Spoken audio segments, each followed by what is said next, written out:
define and move the goalpost firmly leftward so that we can enjoy the state that I think we all want to enjoy. So a couple of examples, and we'll go through many more of them over the next 90 minutes. On education, right now, the definition of success for many Democrats is the defeat of a voucherization bill, SB 193. And certainly its defeat was very effective. Chris Sununu will jump right on that again in 2019 if he is governor again. But that is the moving of the goalpost so far right that we are defining victory by not being defeated. And so it means, for example, instead of being happy about that, we need to fundamentally talk about the way we pay for education in this state. I'm not taking the pledge in this campaign because I don't want the ghost of Johnson or Bill Loeb to anymore define how we pay for education and social services and infrastructure. We are an antiquated 19th century system, and it begins with a change in culture. And we're going to show the change in culture. So when we're moving the goalpost, freezing tuition is the definition of success. But we already have the highest in-state tuition in America. Freezing it when it's already out of reach for most in-state first-generation college students should not be our definition of victory. It should be a plan like I have in specifics at stevemartian.com that I've been preaching for years, of debt-free higher education so that you do not have a small mortgage strapped to your back upon graduation. It means that instead of defining success as getting kindergarten, but the only way is to take a $6 billion a year budget and to need Keno in order to find the 20-some odd million dollars to fully fund kindergarten the way the rest of the country pretty much does it. They actually are willing to pay for it. It's not victory. It is allowing us to define success by goalposts set by Mel Johnson, and Bill Loeb, and Ronald Reagan when I was literally a little kid. Instead, and the next closest one on the map is South Dakota. To tell young families this is a great place to stay or to move, to raise your family, to start your family, when you got to go to South Dakota to find another state that doesn't think enough of pre-K to fund it. We need to move the goalposts on abortion rights. It is not enough to say that we are going to maintain the current status. We need to go much further in what will likely be a Roe v. Wade overturn. And that means codifying it into state law. And it means repealing 3 punitive laws that are meant to scare people, but do not make abortion safer or even rarer. And we need to repeal the Hyde Amendment. I am the first candidate in the history, the post-Roe v. Wade era, to say explicitly that we should repeal the Hyde Amendment. Just because you have less money doesn't mean you should have less choice. Whether it's on this or mental health, public financing of elections, voter suppression, gun safety. We'll talk about them all the next 9 minutes.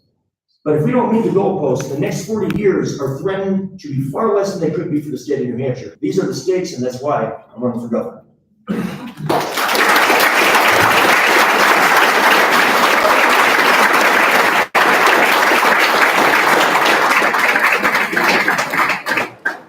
Thanks, Steve. We're going to go into the questions now for the candidates. I'm going to read the question to the first candidate and then to the second candidate as well after their answer, so you'll hear the full question twice. Steve, the first question to you. There's considerable concern about rising sea levels along our seacoast and the negative environmental and financial impacts they will have. Please comment about what you know about this and how you will address these concerns. We happen to be in the first LEED certified public building in the state of New Hampshire. And I was one of the folks, and there may be a few others here tonight, that at a time when there was talk about doing it a different way, fought to invest the extra money on the front end to make the argument that on the back end, it wouldn't just be the right thing to do environmentally. It ends up by far being the right thing to do economically as well. We told folks, I had to sit down when I was a counselor and as a mayor in this building to convince Taxpayers Association members and a majority of our city council that it was worth spending the extra money as part of an understanding that in our 10-year capital budget, this is the middle of the last decade, we were already having to change zoning law because of rising waters. We have to, this is not hypothetical. We're a pro-science party. I did not think that's something that we had to use to differentiate ourselves from the other major party. But we believe in data, and we believe in science, and you can count it already. And so it's not enough for us to simply bemoan that this is something coming. We need to be able to show, as we did here locally when I was in office with the help of some of you in this room tonight, that we need to change public policy to reflect what is already occurring. But I'm also trying to do something about what may occur in the future. I am not going to wait for Donald Trump or Congress to act, because I will get very old before anything will happen if I wait. I don't like waiting. And so I have an energy plan that says New Hampshire can be a national leader. It is not enough for us to say by 2025, we'll be at 25% renewables in the renewable portfolio standard process. I'm saying it should be 50% by 2030, that we should eliminate the net metering cap altogether, that we should fully fund energy efficiency programs that have been emaciated because we simply give the money back to the ratepayers as if that dollar a month they get will do what it should do economically, the magic of trickle-down economics that has failed for 40 years and will fail for 40 more. If we lead on that, we can be a national leader on energy policy, but folks are waiting for us to say it out loud and then to implement it as governor. Thanks, Steve. Molly, there's considerable concern about rising sea levels along our seacoast and the negative environmental and financial impacts they will have.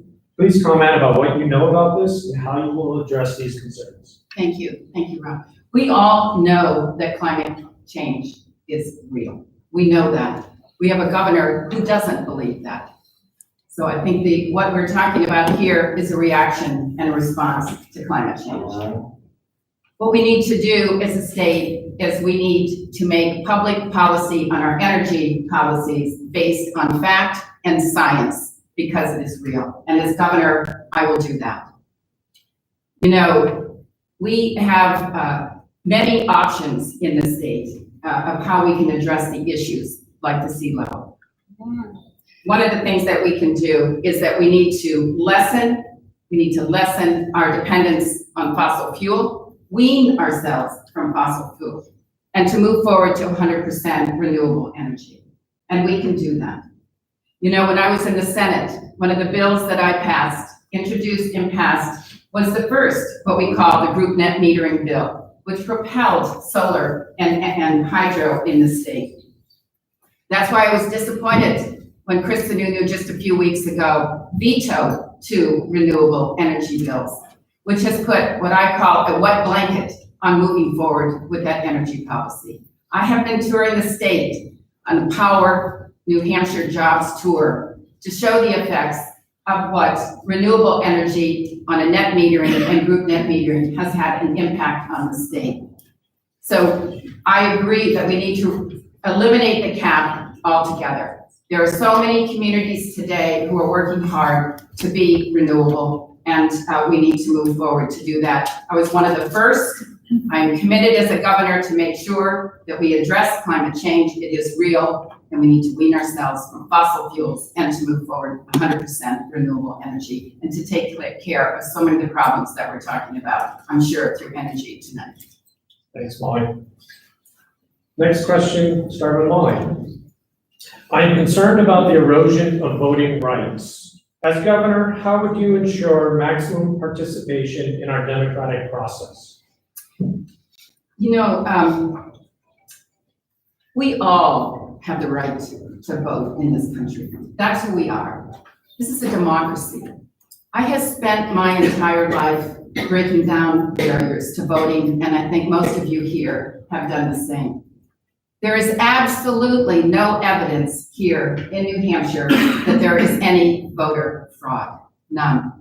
So instead of putting barriers up like our governor has with the voter suppression bill that targets our college students, telling them that their voice is not important, because what is our voice?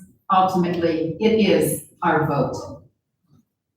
So we need to work to repeal that law, and as governor, I would do that. You know, today, that voter suppression law says to our students, you're not welcome. Says that if you want to vote in our state, you have to tell us you're going to stay here forever. Now, I don't know about all of you, but when I was that age, I wasn't sure where I was going to stay forever. And the way that they show that they're going to stay there forever is to buy a car and to register that car. That's unacceptable. That is wrong. It is what's happening nationally, and it has made our way to New Hampshire, and we must repeal that piece of legislation. I will just tell you that last week, Last week was the 98th anniversary of the 19th Amendment, which gave women the right to vote.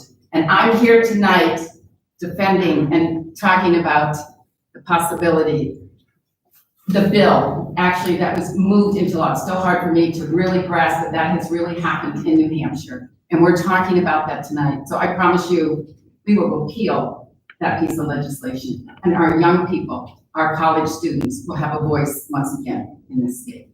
Thanks, Molly. Before Steve goes, there's a new rule. I've heard 2 cell phones now. If we hear another one, you're gonna have to buy a dozen donuts for the crowd, so ask you to please silence them. Steve, I'm concerned about the erosion of voting rights. Information, data. He's highly selective in its use. I never thought the over-participation of young people in civic life was a primary problem facing the state of New Hampshire. And Chris does.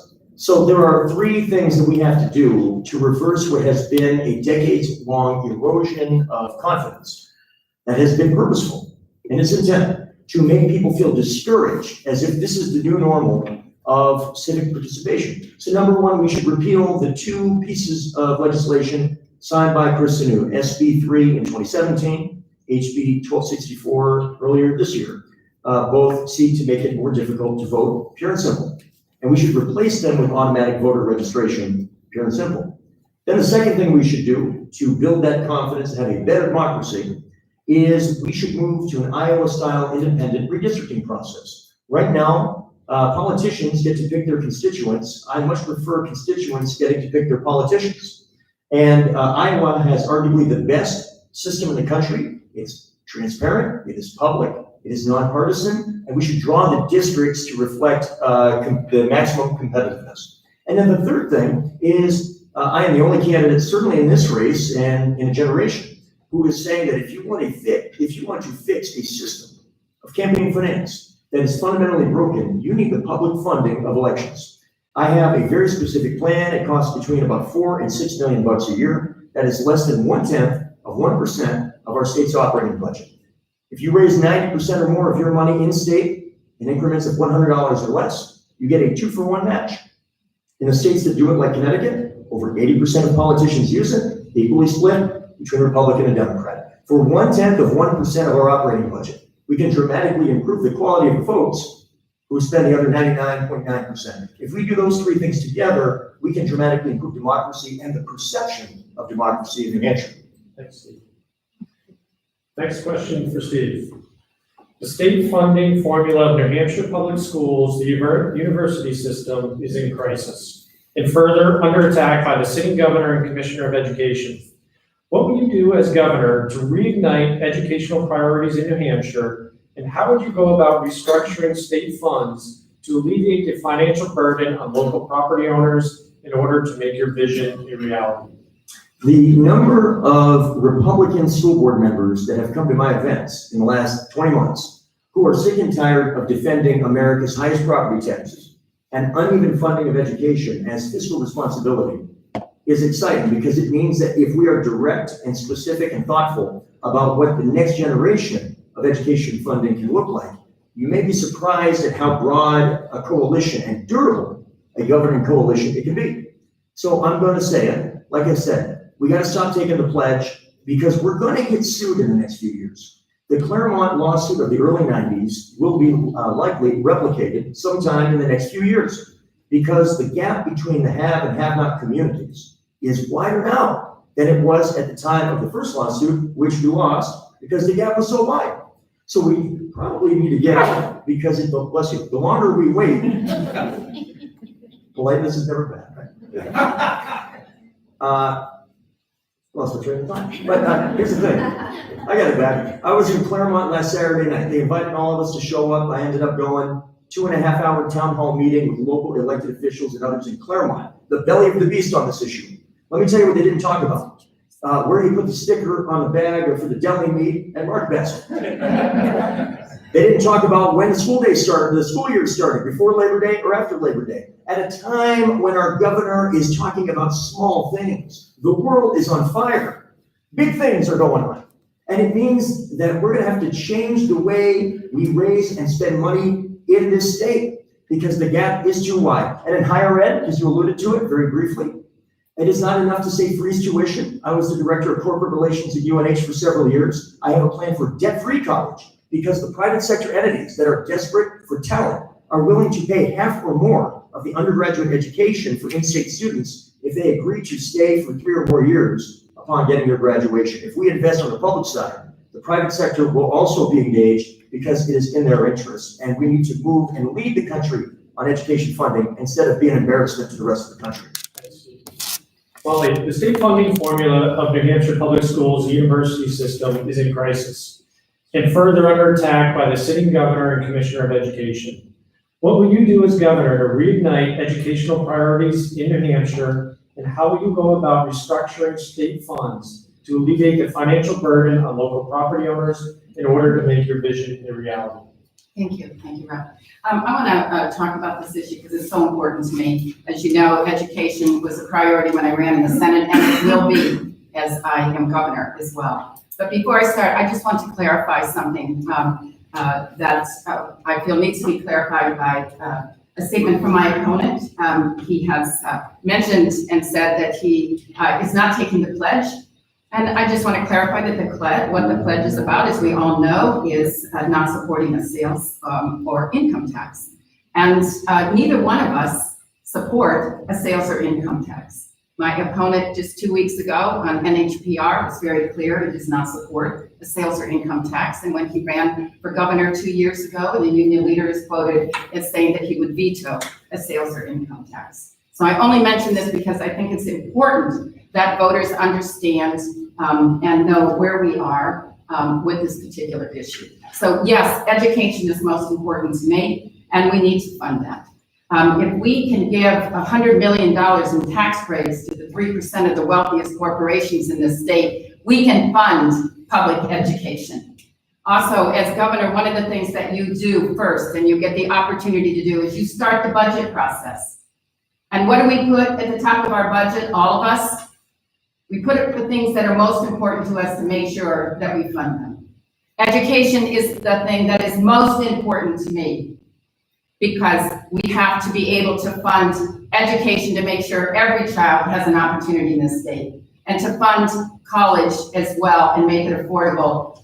Our businesses today are crying out for an educated and a prepared workforce. They are not asking for tax breaks. They're asking for an educated and a prepared workforce. So we need to invest in public education and job training and affordable college. And as I said, we can do that by top of the budget and using tax breaks to fund education. Thank you. Thanks, Molly. Steve, your question, 1 minute. Sure. So there is a difference between taking the pledge and not taking the pledge. Molly, you didn't take the pledge during your time in the state Senate. You're taking it now because you think there is a difference. And there is a difference. We have a cultural problem that predates my existence on this earth. It's from the early 1970s. It means it started with no income or sales tax. It is now the Grover Norquist pledge at the state level. You're not allowed to talk about additional revenue. You're not allowed to talk about thinking in a 21st century way of how we modernize the way we raise and spend money. And I will say, as I said in Claremont, and I've said hundreds of times publicly, I do want to give local governments, as we move and try to avoid the worst effects of a likely lawsuit, I want to give you at the local level the ability to use income to determine remaining tax liability, like about 20 other states in the country do. Even Craig Benson, of all people, acknowledged way back in the day that income is a better way to figure out your ability to pay than how much your property happens to be worth, even if you lose your job, even if you retire. If we do want to begin to change it, we got to do it at the local level as well, and not taking the pledge gives them the elbow room to have that conversation. Thanks, Steve. Next question from Molly. As governor, what plans do you have to finally, once and for all, put an end to sexual harassment and hostile work environments of all kinds by legislators, employees, and others in the State House? What specific measures would you take to assist victims and to address substantiated allegations? Well, let me just start with saying that as governor, It is not acceptable. It would not be acceptable in my administration or the State House, ever. I have fought for these issues my entire life and throughout the Senate, and had worked on many pieces of legislation against sexual harassment, and would continue to do so. It's unacceptable, and we cannot have it. I was disappointed to see that the Commissioner of Education's communications director had made some very blatant statements, and if anyone in my administration had done so, or was any suggestion or found responsible for sexual harassment, they would no longer be in my administration. Everyone in my administration would have to be clear about what the policies are and clear about what the accountability is. It is not accepted any longer, and I would stand up strong to make sure that those policies were in place and there was accountability for every single one of them. Thanks, Molly. Steve, as governor, what plans do you have to finally, once and for all, put an end to sexual harassment and hostile work environments of all kinds by legislators, employees, and others in the State House? What specific measures would you take to assist victims and to address substantiated allegations? First, one of the most powerful tools that a governor has, particularly in New Hampshire, which is an admittedly relatively weak governor's position, is the bully pulpit, the ability to lead by example. And I think this is a place where Governor Sununu has been at best uneven on the topic, and that's being generous. There have been different situations, Molly, I think, correctly alluded to somebody in the Department of Education, where the language needed to be immediate and to fire where possible and to demand resignation where required. Because people, and this includes everybody from our sons and daughters to fellow CEOs and people that are making HR decisions, are looking for leadership. We set the tone, and this is one of the most powerful attributes or assets that a governor of a state has. And when we don't take advantage of the opportunity to lead in that regard, we drop something significant. One other note I would make, the minority leader, the state Senate, faces very serious accusations that are highly credible and should be believed. And so I asked for him to resign immediately, which he has not.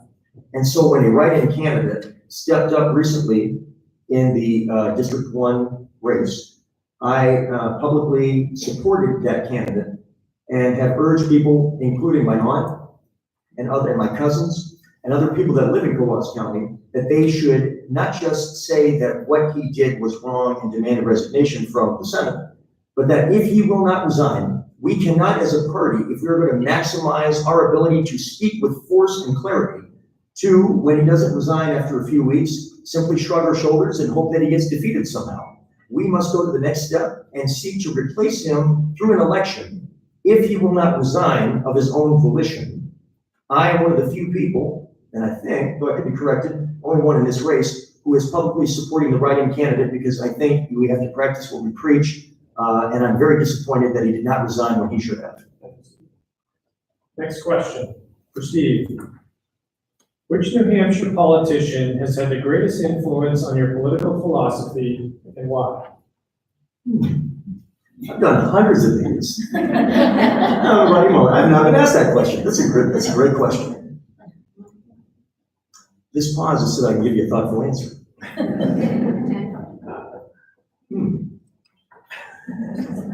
This is not a cop-out. I love this question.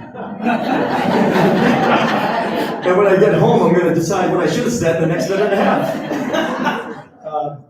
I don't know that I have one answer, but I have maybe a blend of a few. If that's okay. Please do that. Okay. Some of our former governors, I've had the good fortune to get to know and work with in different ways. And so, for example, Governor Lynch, when he was first elected, I got to serve as a very young city councilor for Portsmouth on a board to help determine what an education funding formula should look like. It was a wonderful experience, and I appreciated the chance to do that at a young age. I loved his deliberative approach in that environment. And as somebody who audits city, county, and state governments, some of you know me when I used to be a mayor here a while ago, and director of corporate relations at UNH. I try to take pride in being deliberative and thoughtful, and then once you come to a place where you make a decision, don't be afraid to let it rip. So stylistically, I'm admittedly probably pretty different in some important ways from many of our past Democratic governors, who I respect and like very much personally. But you got to be who you are. I guess one other idea real quick is in the local office, there have been some wonderful people I've worked with as a city councilor and as a mayor that I really enjoyed working with. For example, I love what current mayor, Jack Blaylock, I love his style, his deep affection for people is one of my favorite things about Jack. And something that John Lynch told me many years ago. He said, if you love people, being governor of the state of New Hampshire is the best job ever. And if you don't really like people, then you probably shouldn't be running for governor of New Hampshire. And so I look at this job as much as being mayor of New Hampshire in terms of the grittiness of it as anything. And I've been blessed to have some really good people in local office and to watch the state level that I admire very much. Thanks, Steve. Molly, which New Hampshire politician has had the greatest influence on your political philosophy and why? Senator Jeanne Shaheen, no question. I have known Senator Shaheen for a very long time in the state. I admire her for her integrity, her honesty, and her incredible everyday commitment to the people of the state. I have learned so much from Jeanne Shaheen. She has opened so many doors for so many of us. I don't know if I could be here today without her opening the doors for so many women. You know, she stands up every day for children and families. And that's what I want to do as governor as well. She is there for her constituents. She has moved New Hampshire to places we never thought were possible. She knows how to listen, and she knows how to work with people she doesn't even agree with. Those are two things qualities I respect for leadership. I was honored when she appointed me as chair of the Commission on the Status of Women. And that's been probably almost 20 years, more than 20 years. That's how long she has worked and worked hard for women, women's reproductive rights, and women's right to choose. She stands up to me as a model, and I can't tell you how honored I am to have her endorsement as I run for governor. Thank you.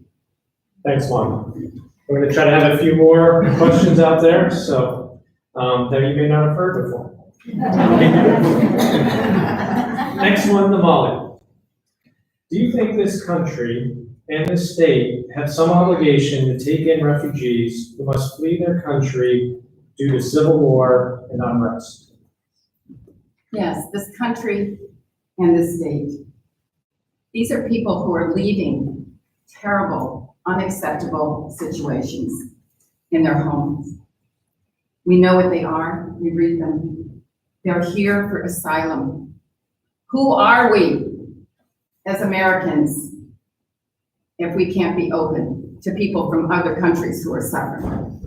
You know, before I ran for governor, I went to New York and I took a tour of that Statue of Liberty for the very reason before I made a decision.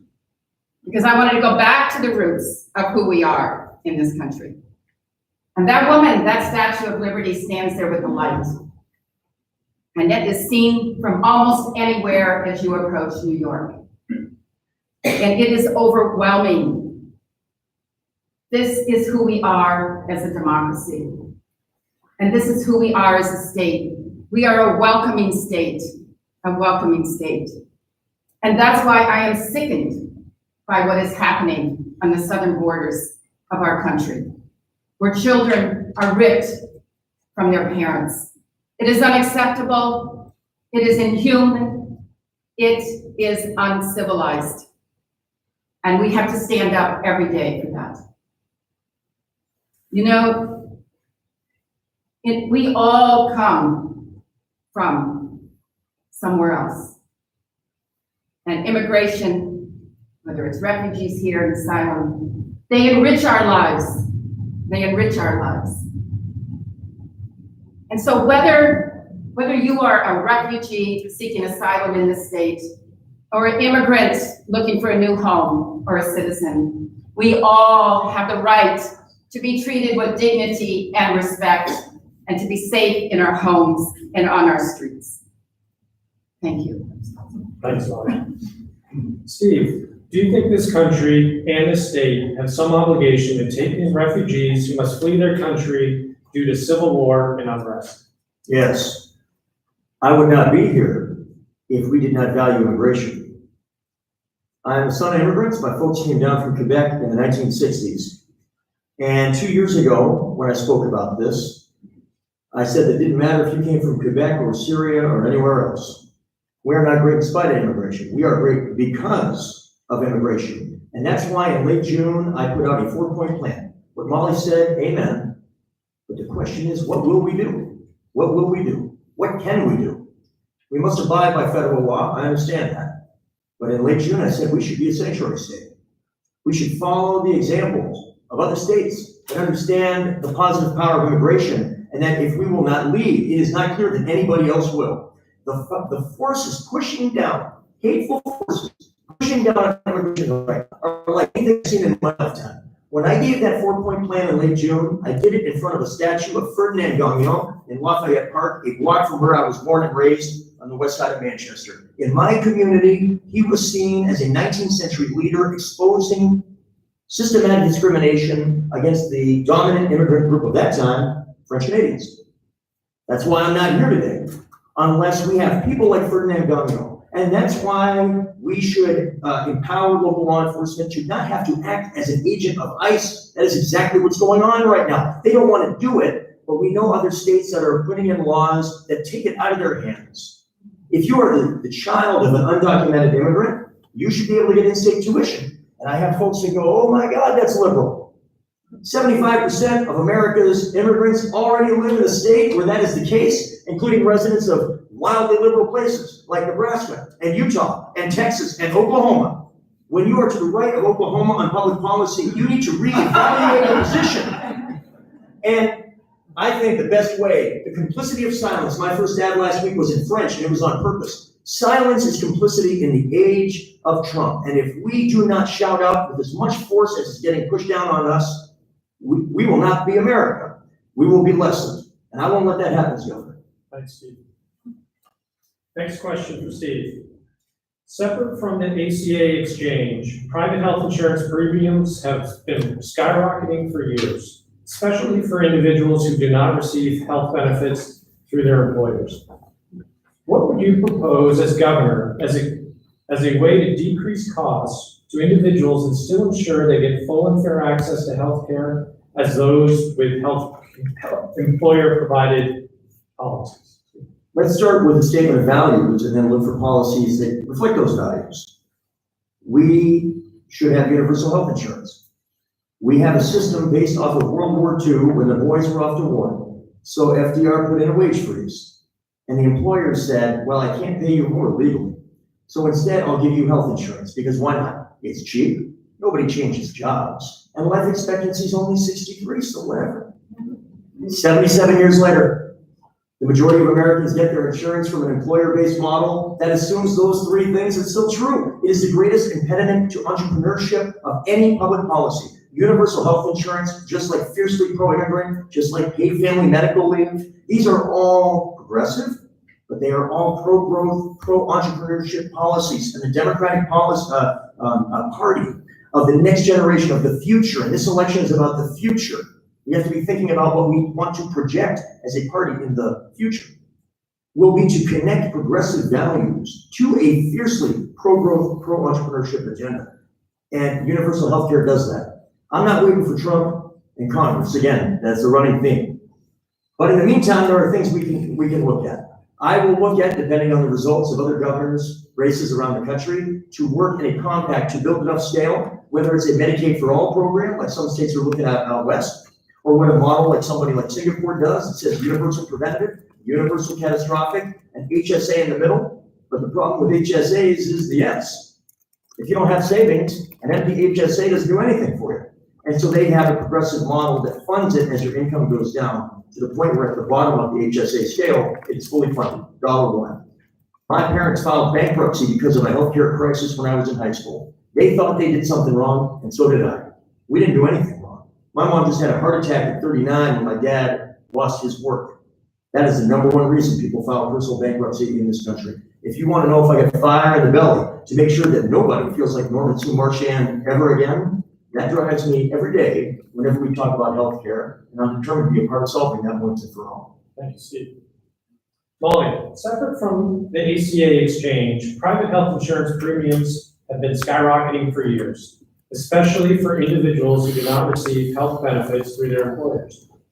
What would you propose as governor as a way to decrease costs to individuals and still ensure they get full and fair access to health care as those with employer-provided policies?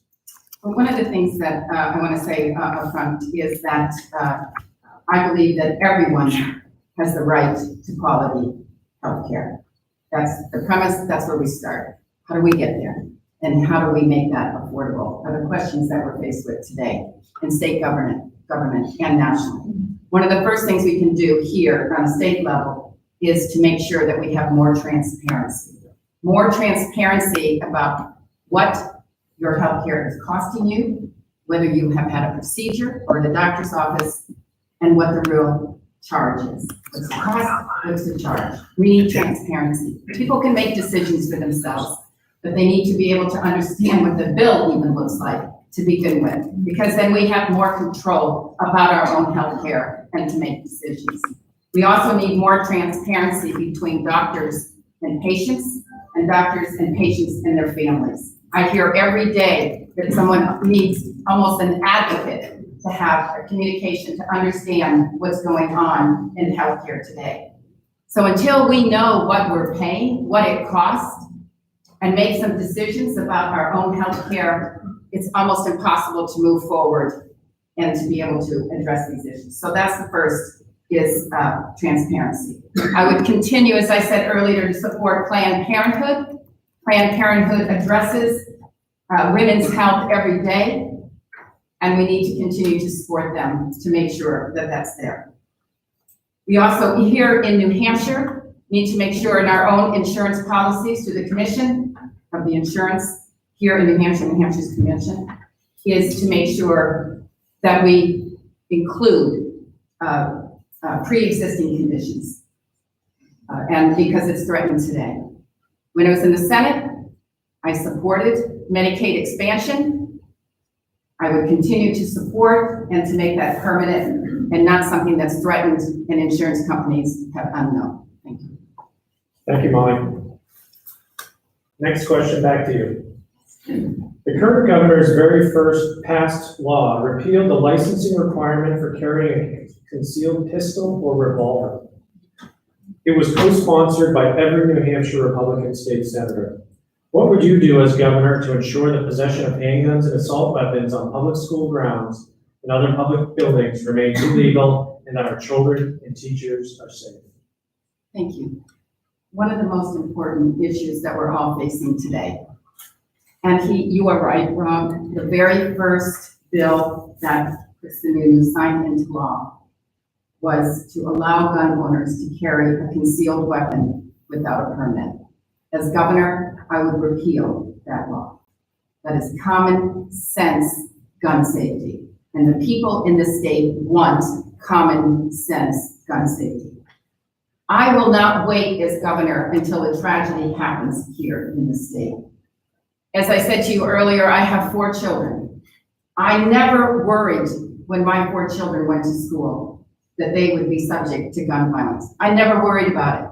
But I have 7 grandchildren today, and I worry about them every day. So as governor, I am not going to wait till we have a tragedy in the state. It is time to pass universal background checks, and we must do that with transparency and working with the states that we're in a region with as well. We must keep guns out of the hands of children, out of the hands of domestic abusers, and we must keep military-style weapons off the streets of New Hampshire. Those young people, those high school students, have the courage to stand up. They're disappointed in us. They're looking for a leader who will stand with them. And I tell them every day, I will stand with you Enough is enough. Thanks, Molly. Steve, the current governor's very first passed law repealed the licensing requirement for carrying a concealed pistol or revolver.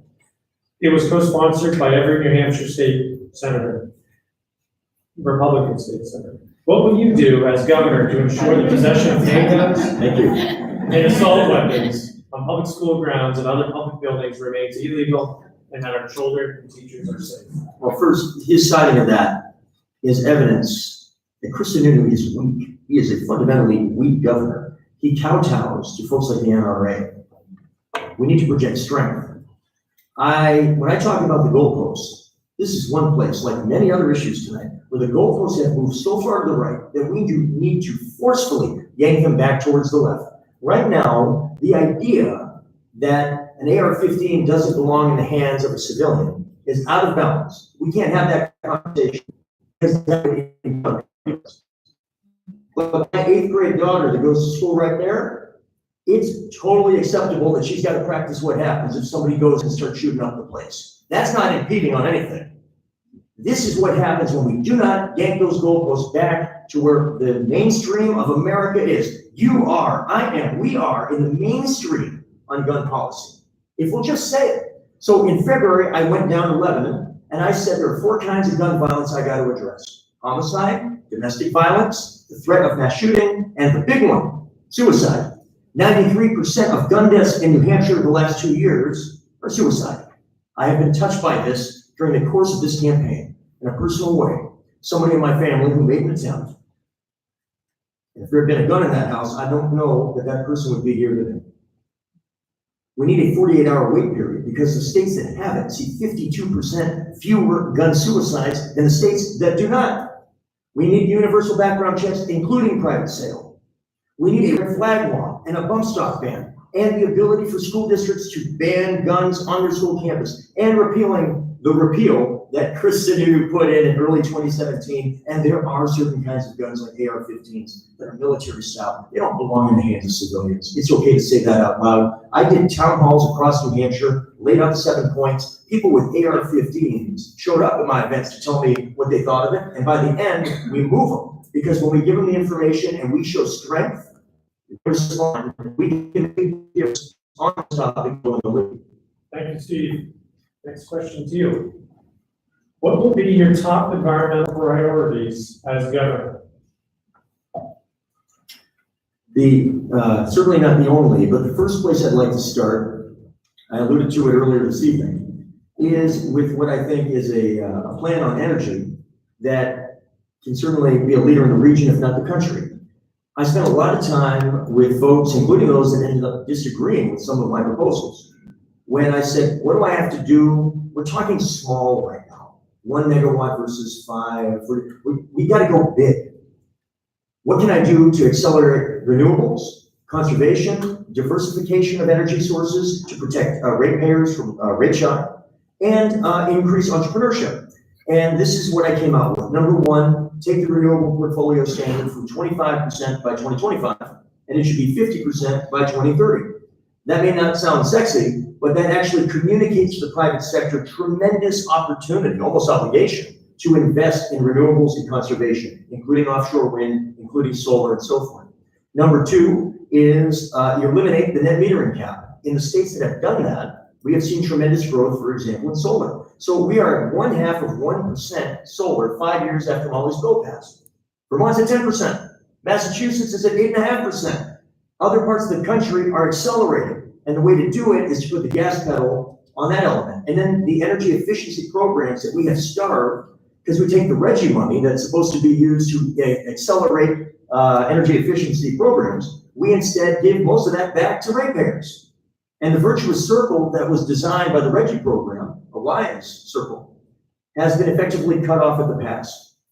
And I would put a progressive formula. The lower your income is, the greater the match on the energy efficiency programs. Because right now, you got to put in several thousand for most energy efficiency programs. And most Americans don't have $1,000 to pay an emergency medical bill. How the heck are they going to pay $5,000 to make their home more energy efficient? So it should be a progressive match. We're at the lower end of the income scale. It's virtually all paid for. That's where we get maximum energy efficiency saving. we put more real money in the pockets of those that will spend fastest, and we can actually close the wealth gap that is only expanding right now in New Hampshire. Thanks, Steve. Molly, what will be your top environmental priorities as governor? Thank you. First, I want to just say that as I travel throughout New Hampshire in this campaign, what I hear from people, everyone from every town, and let me tell you, we live in a beautiful state, because I've seen it all. And what people pride themselves in living here in New Hampshire is the environment. We define ourselves in New Hampshire by the environment. So it is a priority to me for many reasons. Or I wouldn't have put in the first group net metering bill that has propelled solar and energy in our state for municipalities, for businesses and communities. We need to wean ourselves from fossil fuel, and we need 100%, move to 100% renewable. And the reason is we need clean air, and not more important, but very important today, clean water. It is a primary concern of the state, and I know of all of you, and it is for me as well. I was sickened when I heard and received notice of the report, the CDC report from the federal government that showed that New Hampshire was #1 in pediatric cancer. My staff even said to me, what would you do if you had received that and you were governor? I said, I would have cleared my desk and made it a priority that day to find out why, what is going on, what can we do, why is that happening, meeting with families and getting to the bottom of that. So that is one issue that you know that you can count on me to delve into. It is not a concern to me, as Governor Sununu says, it's a concern. It's a priority to me, and it goes to the top of the list. The environment also means that we move forward with 100% renewable in our state and lower our carbon footprint. It's about jobs, and it's about our economy as well. Thank you. Thanks, Molly. Next question for Molly. Sounds like we have some donuts coming. I like donut love in my head.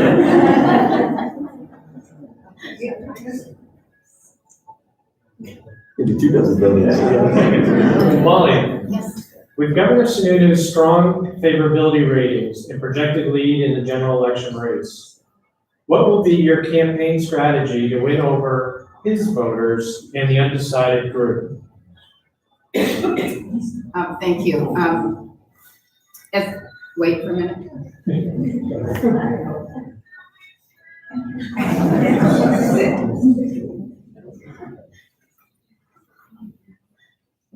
Do you want me to repeat it? Sure. Okay. With Governor Sununu's strong favorability ratings and projected lead in the general election race, what will be your campaign strategy to win over his voters and the undecided group? I am building a very strong campaign to unseat and defeat Chris Sununu. That's what I have been doing since I got into this race as governor, and that's why I'm running for governor. For many of the reasons that we talked about tonight, we are going in the wrong direction.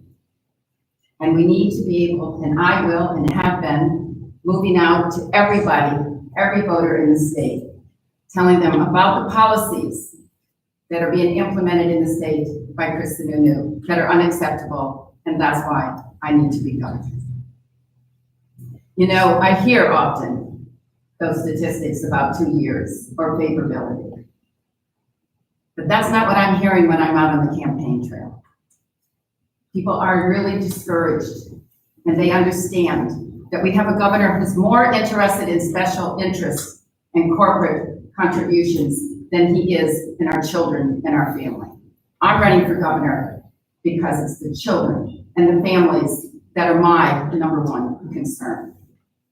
We have been building a campaign. Just the last period on our fundraising, we outfunded Chris Sununu in funding. So we're ready to go. And I think that's an indication that people are behind me in this campaign and that they understand those policies that are not helping our families here in New Hampshire and that our governor is out of touch. You know, I hear people, young people, tell me that wherever they go today, they're talking about politics. And that's because, I asked them, why is that? They said,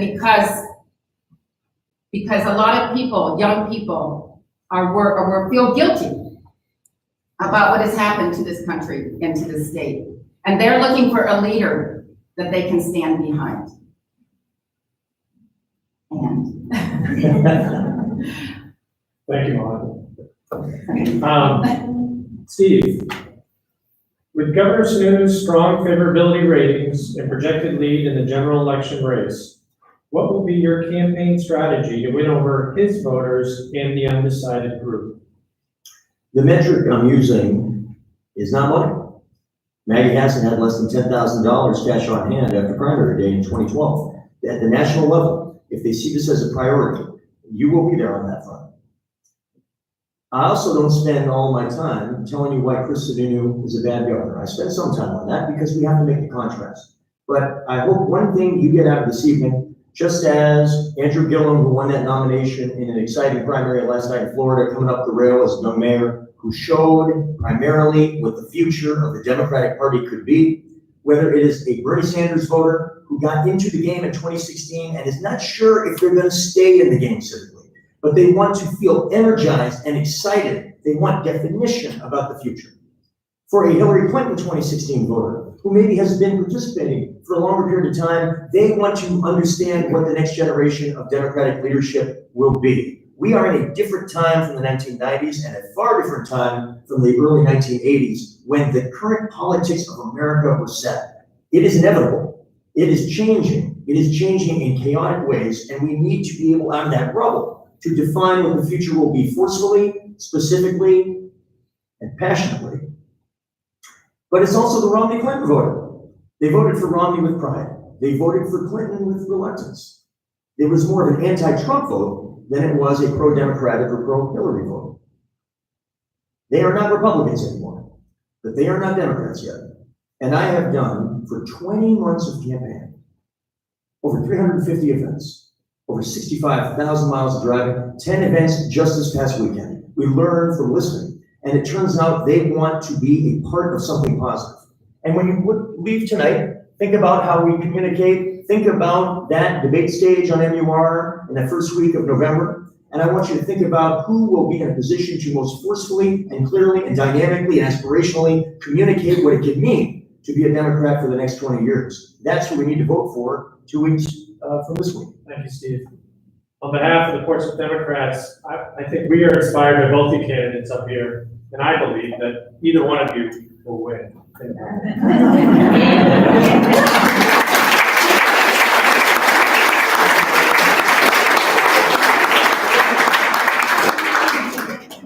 Steve, next question. As governor, if the state legislature considers legislation legalizing the establishment of casino gaming facilities under state rules that ensure the integrity of their operation, which guarantees that most municipalities receive enough annual revenue to cover all costs attributable to local presence of those facilities, plus additional revenue for local use, will you support that legislation? That was written by a lawyer. I knew my lawyer put in the question. But the answer doesn't require a lawyer. Nope. Expanded gambling, gaming, apparently depending how you feel about the issue, it changes whether you call it gaming or gambling. I'm going to call it gambling. And I oppose it in that form or any form. And it's part of the reason it makes me so upset why we allow the goalposts to be moved so far to the right that we're not willing to have conversations about raising revenue in sustainable, functional ways. The old thing is don't tax you, don't tax me, tax the guy behind the tree. And the guy behind the tree is smoking a cigarette, drinking off the liquor store, and scratching some tickets. That's what we do. That's what we do. We steal from dedicated funds and we put it in the general fund. And then we act surprised 2 years later when the money's not there anymore. This is not 21st century governance. I have audited city, county, and state governments for a living for 20 years. I was a mayor at a young age. Some of you probably don't like me. But that's okay, because I was willing to do difficult things. And we are a way better community for doing it. Our bond rating went up while I was mayor. And we made public investments, because smart public investment breeds private investment. That is a truism of effective 21st century governance. Leaning on casinos in any form, this lawyerly definition or any other form is a lousy idea. And the fact that we leaned on Keno, which has nothing to do with making this the best state in America to start and raise your family, the best state in America to start and grow a business. Keno has nothing to do with that. Instead of having a conversation about having those with the most paying their fair share to pay for governance, particularly to help those with the least, we instead say, we'll take something that is downright addicting and see if we can raise the money that way by them participating in something like Keno. That is the politics of the past. And we're going to be the party of the future. And the party of the future is not going to lean on gambling in order to fund the services that make New Hampshire what it needs to be. Thank you, Steve. Molly, as governor, if the state legislature considers legislation legalizing the establishment of casino gaming facilities under state rules that ensure the integrity of their operation, which guarantees that host municipalities receive enough annual revenue to cover all costs attributable to local presence of those facilities, plus additional revenue for local use, will you support that legislation? No, I would not support that legislation. We have so many options in our state about what the issues are that are important here that we need to address. The casino issue is in the past. We look at other states and it's very clear that it did not give them what they needed as well. It is not a sustainable funding revenue or mechanism, and I would not support that. As I said earlier, what I would do is repeal those tax breaks that are giving $100 million to our wealthiest corporations. That's what we need to do first, and invest that money into education, job training, and making college affordable. Because as I said earlier, if we do that, then our workforce is set. Our businesses will thrive, whether it's in manufacturing, healthcare, or other industries, and we will then be able to move our revenue forward and to reinvest. You know, I think investing in education is the smartest, wisest investment we have with the greatest return, and that's how we will grow our economy. There are so many other things that we need to be focused on to grow our economy and our revenue. When I was in the Senate for 8 years, I had the opportunity to chair the Advanced Manufacturing Education Advisory Council. And it was the first model that was put together, and I was fortunate to be a part of putting that together through legislation, where there were CEOs in the manufacturing industry at the table with leaders in education, working together. And what has changed is in the past, educators would go to businesses and ask them for help. Can you help us? And that's changed. Businesses are now going to educators, in particular in manufacturing and high tech, and saying to educators, can you help us?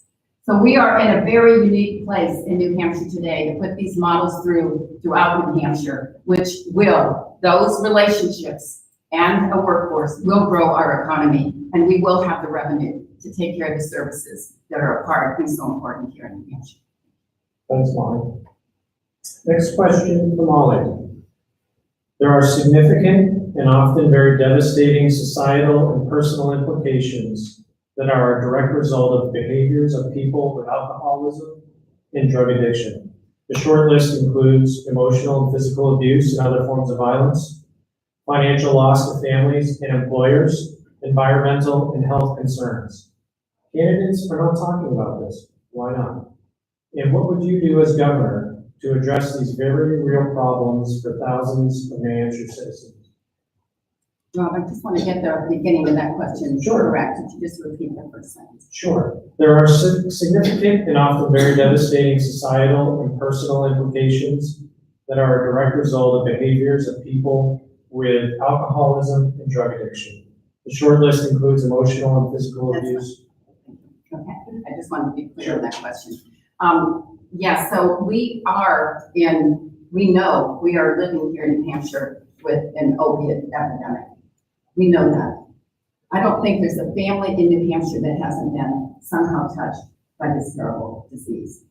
So I think the first thing that we have to do is that we have to agree on a cultural basis, change the way we think about this, that this is an illness. Alcoholism is an illness, and so is addiction to drugs. In particular, we're dealing with the opiate addiction today.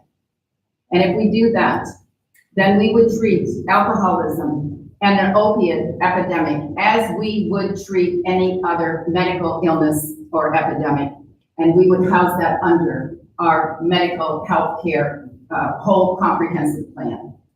So we do need to make alcoholism, looking at that as an illness, and opiate epidemic. We cannot arrest our way out of these illnesses. So we need a comprehensive plan for prevention and treatment and recovery. I am very grateful to our U.S. delegation that has been able to bring money to the state.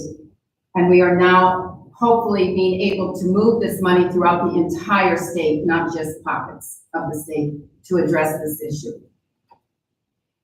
This has been there. We need to continue to address. I had the honor of being a part of the Commission for Alcohol and Drug. I did put in, and I passed, and introduced, and I passed the synthetic drug, a ban on the sale and possession of synthetic drugs. We can talk the talk about this epidemic and about alcoholism, or we can get together and address it and get something done. And as governor, I will do that. Thanks, Molly. Steve, there are significant and often very devastating societal and personal implications that are a direct result of behaviors of people with alcoholism and drug addiction. The short list includes emotional and physical abuse and other forms of violence, financial loss of families and employers, environmental and health concerns. Candidates are not talking about this. Why not? And what would you do as governor to address these very real problems for thousands of New Hampshire citizens? Well, folks, as Molly alluded to, are talking about it.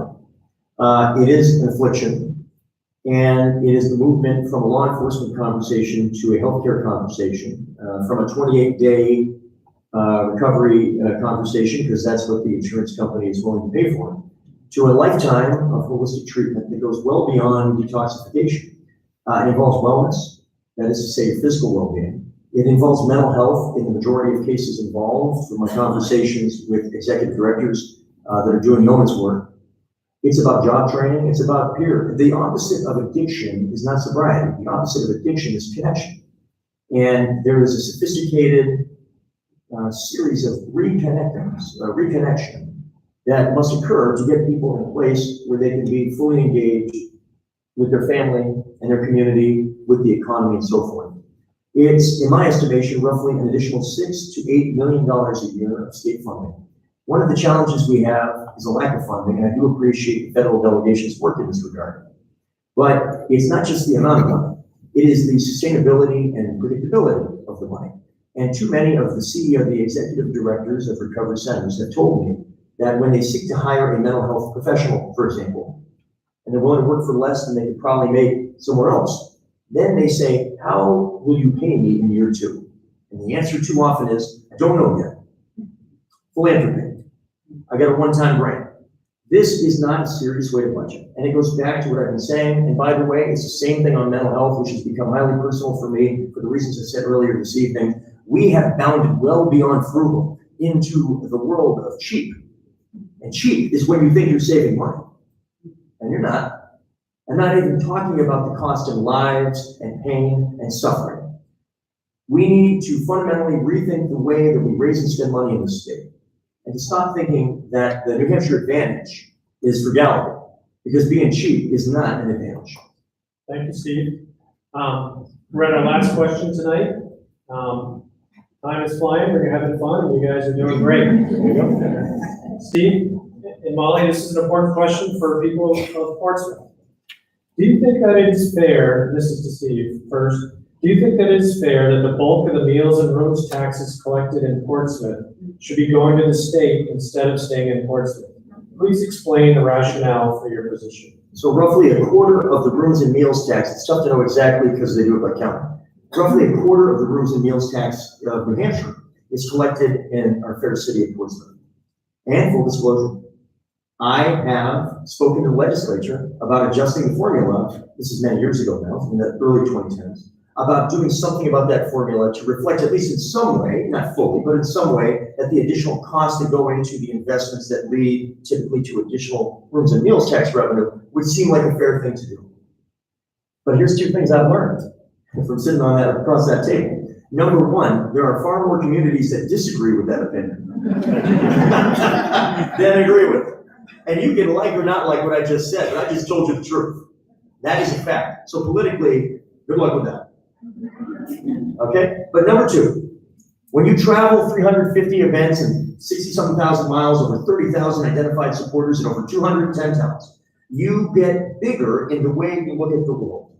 We are blessed here in Portsmouth for many reasons, some of which have nothing to do with your past mayors. And some it does. Our proximity to the ocean and I-95, incredible amounts of investment in infrastructure. You know, I can't take credit for John Paul Jones. There's a lot of reasons why Portsmouth is amazing. But it also means that I can say, as a former mayor and current resident of Portsmouth, that we are not a collection of 234 communities that happen to be drawn inside the borders of one state. And for those whom much is given, much is expected. And I think uniquely, as with my background, I am able to communicate after 65,000 miles of driving, a lot of listening, that we are blessed for what we have here, but we need to make sure that if we are going to be the best state we can be, we are only as strong as the weakest communities among us, and that is true in the way we fund education, the lack of a single pediatric psychiatrist in Coos County or Grafton County. If we don't get better at that, you may live in Portsmouth, but you're not going to feel like you live in New Hampshire. I am not running to be mayor of Portsmouth anymore. I am running to be the governor of New Hampshire. Thank you, Steve. Molly, do you think it is fair that the bulk of the meals and rooms taxes collected in Portsmouth should be going to the state instead of staying in Portsmouth? Please explain the rationale for your position. There's that word fair, right? And we talk about that all the time. First of all, I want to say Portsmouth, beautiful, beautiful, beautiful city. Two of my children attended UNH, so I spent a lot of time here. And Portsmouth has been good to my family as well. Work hard to keep it so beautiful. And people love to come here. Tourism is a huge, huge revenue source, and about New Hampshire as well.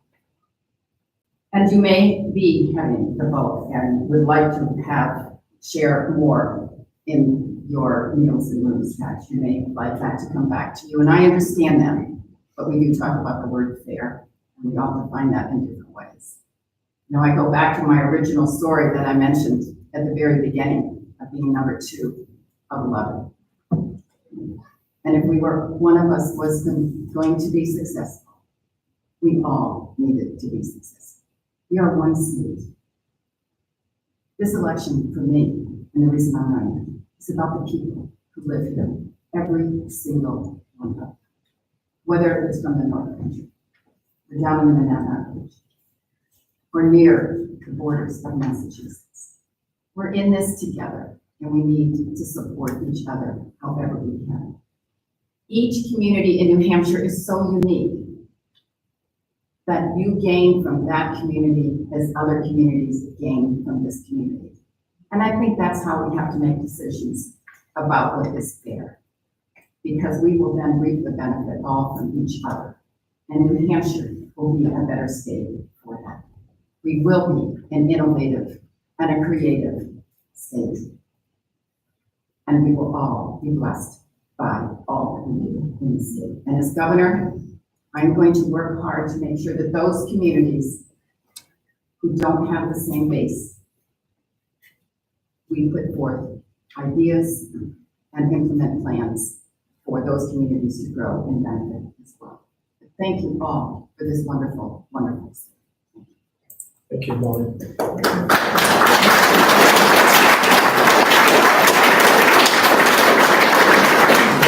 Before we go into the closing statements of the candidates, I just wanted to thank those that submitted questions ahead of time. We had over 30 questions submitted. Many of them we weren't able to bring up tonight, but many of them were really thought out, and I really appreciate that. We tried to bring a diversity of issues forward. So the candidates flipped coins, flip the coin at the beginning. Each candidate will be provided 3 minutes for the closing argument, closing statement. I'm a trial lawyer, so I sorry. What I say, but, so Steve will start, we'll have 3 minutes. Thank you for all of this. I appreciate it very much, and this has been an enjoyable 18 months. And I hope an enjoyable 10 weeks to come. The future of the Democratic Party is on the line right now. The future of New Hampshire is on the line. This is a moment of political chaos like nothing we've seen since Watergate. These are the stakes, and we need to elect leaders that represent the best of what we can be rather than the worst of what we've been. Donald Trump is dragging us to a place that I think most of us agree we don't want to be at. And Chris Sununu, his greatest transgressions may not even be the things that he's done. It is the things he has not done. It is the silence when immigration policy is what it is. It is when Chris Sununu says that the problem with healthcare, I don't know if you know this, the problem with healthcare is that people wish they had the freedom to not have to have it. Did you know that was the problem? Well, I want to get on the stage in early November against Chris Sununu as somebody whose family filed bankruptcy because we didn't have insurance when my mom had a heart attack at 39 years old. And I want to say to the son of a governor that this son of Norman Sue Marchand, unlike him, has experienced the freedom to not have health insurance. And it was the least free my family ever felt. At our best, we are the party of maximizing equality of opportunity. I was born in January '74. My dad worked all day as a carpenter, and then he waxed floors of the overnight shift with Market Basket on Elm Street as today. My mom almost didn't get to the hospital in time because there were no cell phones then, and my dad couldn't hear, and somebody had to hit him on the shoulder in order to get him over there. It is unbelievable in the circumstances where I was born that a family from that place was able to have a kid that got the amount of opportunity I got. It's because Gosford Park Elementary School in Ward 11 was amazing. Mrs. Gogan and Miss Ewart and Miss Tessier were amazing. They gave me a shot. It's because the free and reduced lunch program gave my sister and I a shot. We had to hold the pink ticket, which communicated to the kids we were getting free lunch. And that was a little awkward, but that gave us opportunity. Being able to make college affordable in the future is part of the party of opportunity. Giving Claremont a chance to fund education at the level they know they need to, but they also know they cannot, is part of opportunity.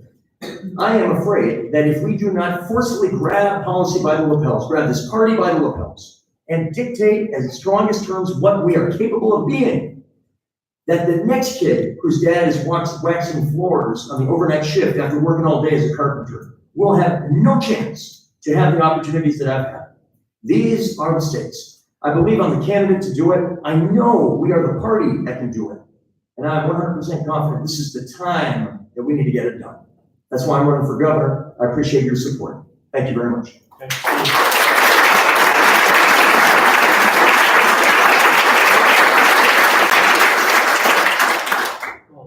Yes, I want to thank all of you so much for this wonderful conversation. I think about how we define leadership. It isn't somebody that has all the answers. It's somebody who knows how to listen and work together and to conversate with each other so that we can solve the problems that mean so much to each of us here in this state. As I said earlier, I'm running for governor because I want to improve the lives of everyone in the state and not just a few. You know, we think about, again, what is a leader? And that's what you'll be making a decision about very soon.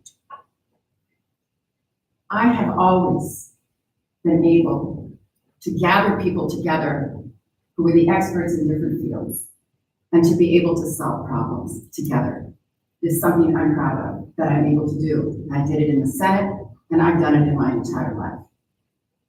I also know that we all have ideas. I have a lot of ideas and we have a lot of plans, whether it's 1, 2 points or 6 points on a plan. But what's really important is that we're able to take those ideas and those plans and to put them into action. And I do that. And I have a record that I stand on to do that I have done that. So I'm excited about moving forward and energized in moving forward. We've talked about so many issues tonight that are so important. And there are issues that we don't even know that will come before us in January or February. But we have to be ready, and you have to make a decision about who will be the best leader to address those issues with all of you. You know, I believe the governor sits alone in her seat. A governor sits in a hot seat. A governor makes very difficult and important decisions about the people she serves. She must know who she is. She must know what her values are. And she must know that those have been her values over her lifetime. I have been tested, and I am ready to be that effective leader. Together, we can address these issues, solve problems, and ensure that everyone in New Hampshire has the opportunity to succeed. We can do that together because we will elect a majority in the House, in the Senate, and the Executive Council. And I look forward to being that leader to work with all of you. Thank you.